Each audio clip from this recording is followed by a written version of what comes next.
विद्यार्थियों के साथ खिलवाड़ बंद करो, बंद करो, बंद करो। विद्यार्थियों के साथ खिलवाड़ बंद करो, बंद करो, बंद करो। सभी एस्टेट क्वालिफाइयों को ज्वाइनिंग दो, ज्वाइनिंग दो, ज्वाइनिंग दो। हो गया, हो गया, हो गया, हो गया। बहार वाले बिहार में शिक्षा व्यवस्था भगवान भरोसे है। अगर आप बिहार में शिक्षा हासिल करना चाहते हैं तो सड़कों पर आंदोलन के लिए तैयार हो जाइए। साथ ही कोर्ट का चक्कर लगाने के लिए भी तैयार हो जाइए, क्योंकि यहाँ ऐसा ही होता है।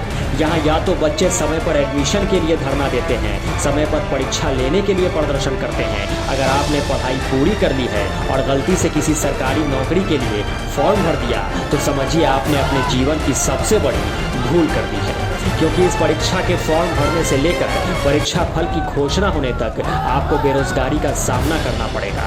साथ ही सड़कों पर आंदोलन समेत कोर्ट का चक्कर काटना पड़ेगा।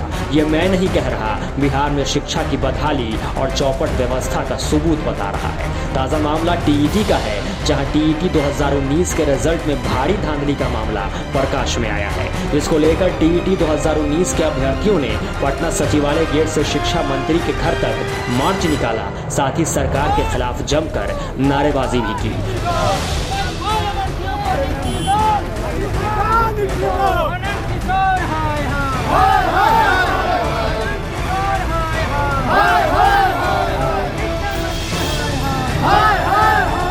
वहीं 5 अभ्यर्थियों ने शिक्षा मंत्री से मुलाकात कर उन्हें समस्याओं से अवगत कराया। जवाब में शिक्षा मंत्री ने 24 घंटे की मोहलत मांगी और इस मामले में आगे की कार्रवाई करने की बात भी कही। मतलब शिक्षा मंत्री जब तक रिजल्ट आया तो उन्होंने बोला जितने लोगों का रिजल्ट आ गया क्वालिफाइड है उनकी ज्वाइनिंग पक्की है। यहाँ तक कि संजय कुमार ने भी बच्चों को ट्वीट करके अप्लाई किया था। बच्चे ने वहाँ पर लिखा था सर जितने लोगों का रिजल्ट है क्या जॉब पक्का है, तो उन्होंने यस लिखा था। उसी बेसिस पर आज हम मांग कर रहे हैं कि भाई जब हम मेरिट में थे तो आज बाहर कैसे हो गए। अभी हमने शिक्षा मंत्री से मिला तो उन्होंने हल्का फुल्का आश्वासन, लेकिन नहीं लगता कि वो करेंगे ऐसा। बोले 1-2 दिन का टाइम दीजिए, मुझे लगता है कि ऐसा हो पाएगा सरकार की तरफ से। अगर करते हैं तो आगे का क्या होगा? आगे वही बोले कि आंदोलन हम करेंगे, हम तो मेरिट में हैं। आपने बोला था हम भाई 3 महीने से मेरिट के चक्कर में पड़े हुए यहाँ पे, आज हम कहाँ जाएंगे? हम लोग को ज्वाइनिंग दिया जाए भैया। देखिए 86 नंबर वाला को मेरिट बन गया, 83 नंबर वाला को मेरिट बन गया, 86 नंबर वाला को मेरिट क्यों नहीं बना? क्योंकि दोनों सेम कैटेगरी का, दोनों सेम कास्ट है और दोनों का सोशल साइंस, दोनों का एक ही सब्जेक्ट भी है। बताइए ये अन्याय हो रहा है स्टूडेंट के साथ। क्या करने वाले हैं आप लोग? हम लोग कुछ नहीं करने वाले हैं, हम लोग किसी न्याय मानना चाहते करेंगे।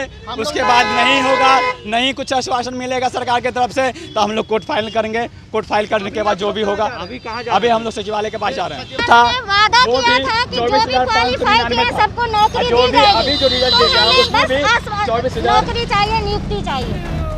बहरहाल ये मामला सिर्फ टीईटी का ही नहीं है। बहार वाले बिहार में सरकारी और प्रशासनिक व्यवस्था इतनी चुस्त है कि कभी यहाँ परीक्षा का पेपर लीक हो जाता है, कभी समय पर एग्जाम ही नहीं लिया जाता, कभी परीक्षा फल आने में सालों साल लग जाते हैं, कभी परीक्षा फल में जमकर धांधली होती है, तो कभी परीक्षार्थियों को न्याय के लिए और नौकरी पाने के इंतजार में उम्र गुजर जाती है। लेकिन बहार का नारा देने वाली सरकार से शिक्षा व्यवस्था आज तक नहीं सुधर पाई है।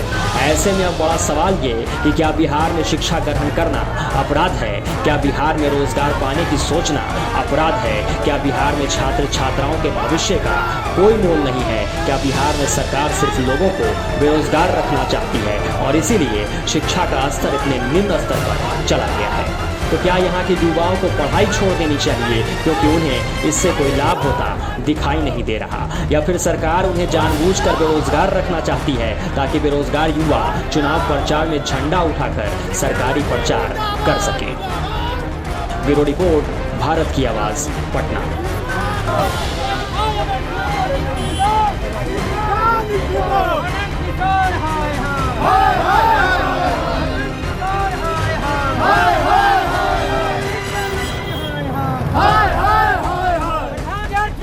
खिलवाड़ बंद करो, बंद करो, बंद करो। विद्यार्थियों के साथ खिलवाड़ बंद करो, बंद करो, बंद करो। सभी एस्टेट क्वालिफाइयों को ज्वाइनिंग दो, ज्वाइनिंग दो, ज्वाइनिंग दो।